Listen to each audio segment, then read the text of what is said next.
It is Thursday, May 28th at 4 p.m. I am coming to you live from my living room. Oh, it looks like it's sunny outside, but it is not. The weather can't decide what it wants to do. It is gross today. Oh, now it's raining. It's actually pouring down rain. But it's like gross and humid outside. No one knows what's happening. It is pouring. Wow. So, welcome to Getting Tipsy with Erin on Thursday at 4 p.m. I hope everyone is doing wonderful. I am doing well.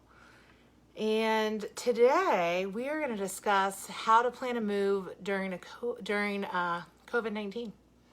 So, and it's not just if you're not moving during COVID, that's okay. These tips might be helpful like during other times as well. That's really bright. Yeah. Is that better? I think that's better. Ooh. So these might be helpful during other times as well.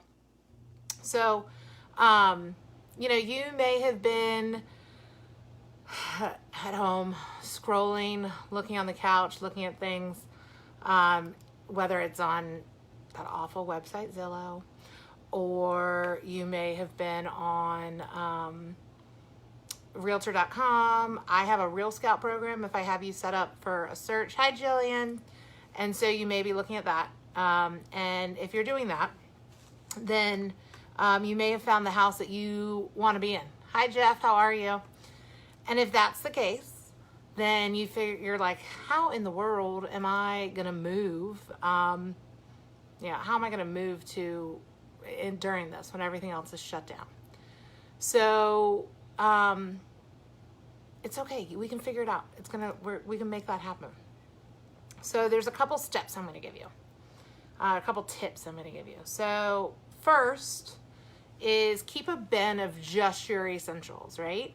So think about what you're going to need the first couple nights, that you don't have to dig into the moving boxes right away. So, toothbrush, toothpaste, hairbrush, deodorant, like those things that you just need those first couple nights. If you have kids, like what do they, they've got to have like their tablet and their charger or whatever they have to have that you don't want to have to go digging through all the boxes to find. You can't have everything, just the essentials. Number 2, label all of your moving boxes by room, but also what's inside of it. Hi, Kim, how are you? So a lot of people, they think, I'm just going to label it and say, that this is the kitchen. Well, that's not so helpful when you walk into the kitchen or if you have it all in the garage, you walk up and there's 10 boxes in the kitchen. So you want to see, that this is the kitchen and these are my pots and pans, or this is the kitchen and these are my plates. So you just have to open one box. That's what makes it easy. So that's sort of that, that going above that step. Number 3, move the boxes to the garage, or to like one location instead of directly into the house. Unload and unpack them room by room instead of dumping everything into the house. Again, these are not only going to help you during COVID, but just other times as well. The reason during COVID this is helpful is you're going to take a little bit more time because you're going to be wiping things down. But also just during regular times, it's a lot more daunting when you walk into a room and there's just boxes. When you can go into the garage, grab a box and bring a box in and start unpacking it, it seems a little bit more peaceful, a little bit better than if you're just, walking in and it's craziness.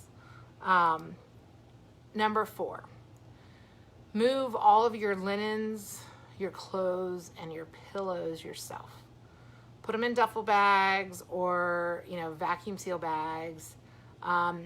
That way, if you do have movers or you have people helping, they're not grabbing your actual pillows and blankets. They're just grabbing the outside of those type of things.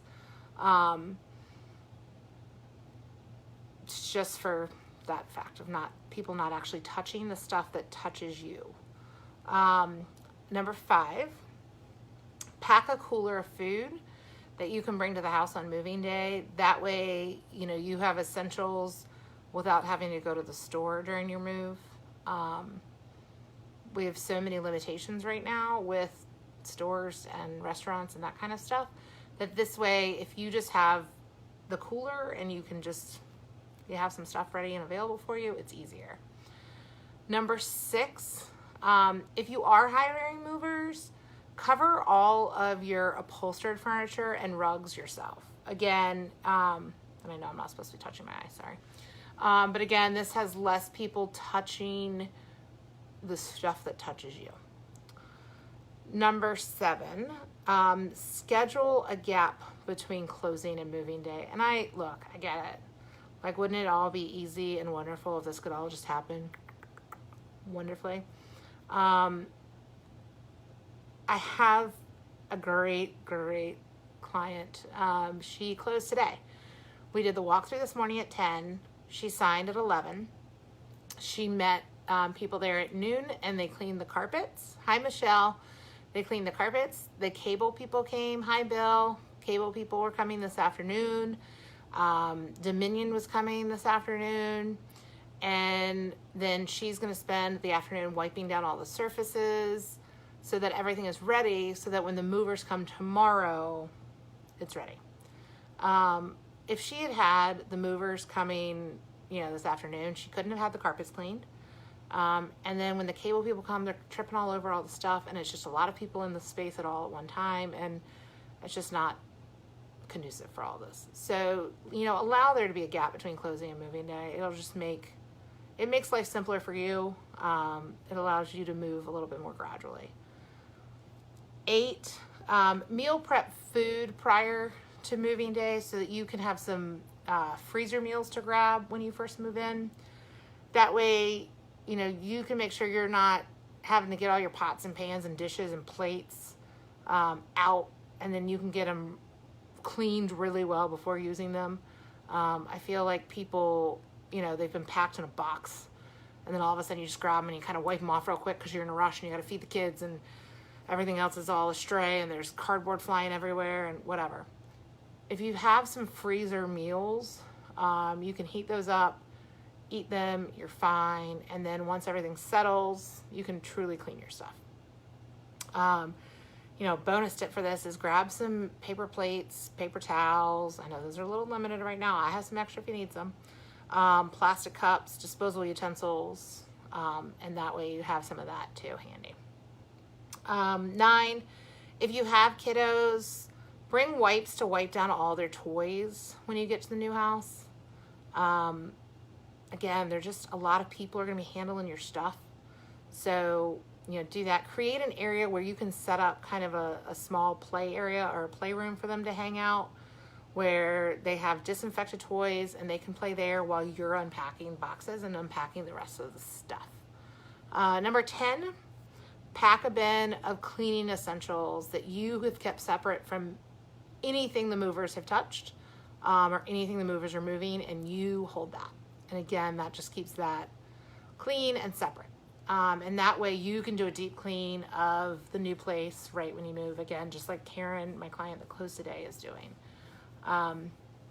So, it is possible to move during this. I have had, I think this is my sixth closing since March 16th. Is that right? I think 17th. Sorry, since March 17th, I believe this is my 6th closing. It might be my 7th closing. So I've had plenty of people moving. It is doable. People can do it, and you can make it work. You just have to prepare for it. And if there's anything I can do to help, I'm happy to help. I also can suggest some great movers for you. If you have any questions, please feel free to reach out to me. I hope everyone is well. I hope it stopped raining, by the way. You just needed to listen to some tips. That's why it rained, so you can stay inside and listen to me. I will be here next Thursday at 4 p.m. for Getting Tipsy with Erin. If you have anything you want me to cover, if you have any questions, I'm happy to answer them. I'm always here for you. And I'll see you guys next Thursday. Have a great weekend. I think it's going to rain. But I'll see you guys soon. Bye, guys. Have a great one.